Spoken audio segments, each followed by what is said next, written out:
सरकार ने सामाजिक न्याय एवं अधिकारिता, अनुसूचित जातियों और पिछड़े वर्ग कल्याण विभागों को सेवा नाम से एक नए विभाग की विलय कर दिया है। इसका उद्देश्य गरीबों, वंचितों, समाज के हाशिए पर रह रहे लोगों के उत्थान के लिए समर्पण की भावना को मूर्त रूप देना और कल्याण कार्यक्रमों का एकीकृत कार्यान्वयन करना है।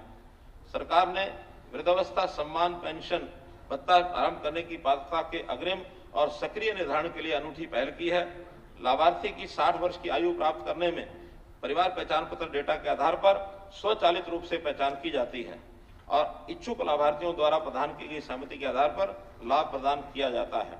मई 2022 से जनवरी 2023 तक 28,488 ऐसे लाभार्थियों को लाभ प्रदान किया गया है। वर्तमान में वृद्धावस्था सम्मान भत्ता, विधवा पेंशन और दिव्यांग पेंशन सहित सामाजिक सुरक्षा पेंशन का लाभ 29.71 लाख से अधिक लाभार्थियों को 25 रुपए प्रति माह की दर से दिया जा रहा है।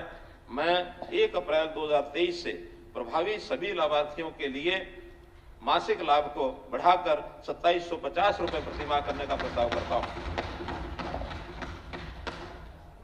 वृद्धावस्था सम्मान भत्ता के लिए आय पात्रता सीमा जो वर्तमान में स्वयं और पति या पत्नी के लिए 2 लाख रुपए प्रति वर्ष है, उसे पीपीपी सत्यापित डेटा के आधार पर बढ़ाकर 3 लाख रुपए प्रति वर्ष किया जाना प्रस्तावित है। मैं पीपीपी डाटा के आधार पर लाभार्थियों की सक्रिय पहचान को दिव्यांग पेंशन तक विस्तारित करने का भी प्रस्ताव करता हूं, क्योंकि पीपीपी में अब दिव्यांग व्यक्तियों के लिए विशिष्ट पहचान अर्थात यूडीआईडी से ऑटो लिंक कर दिया गया है, जिसके माध्यम से अब देश भर में दिव्यांग प्रमाण पत्र जारी किए जाते हैं।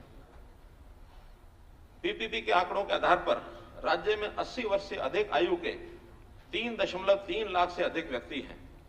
सरकार यह सुनिश्चित करेगी कि इस आयु वर्ग के बुजुर्गों की कुशल क्षेम जानने के लिए प्रहरी योजना के तहत सरकारी कर्मचारी द्वारा 2 महीने में एक बार व्यक्तिगत दौरा किया जाए। व्यक्तिगत दौरे के आधार पर चिकित्सा सहायता का या संपत्ति की सुरक्षा आदि सहित अगले कदम संबंधित सरकारी एजेंसी द्वारा उठाए जाएंगे। इसके लिए ऑनलाइन पोर्टल तैयार कर लिया गया है और पुलिस विभाग को आंकड़े उपलब्ध करा दिए गए हैं।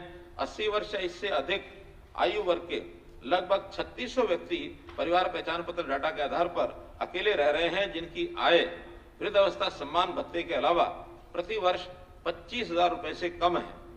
मैं एक योजना शुरू करने का प्रस्ताव करता हूं, जिसमें उनकी सेवा आश्रम में देखभाल की जाएगी, जहां वरिष्ठ नागरिकों के लिए स्वास्थ्य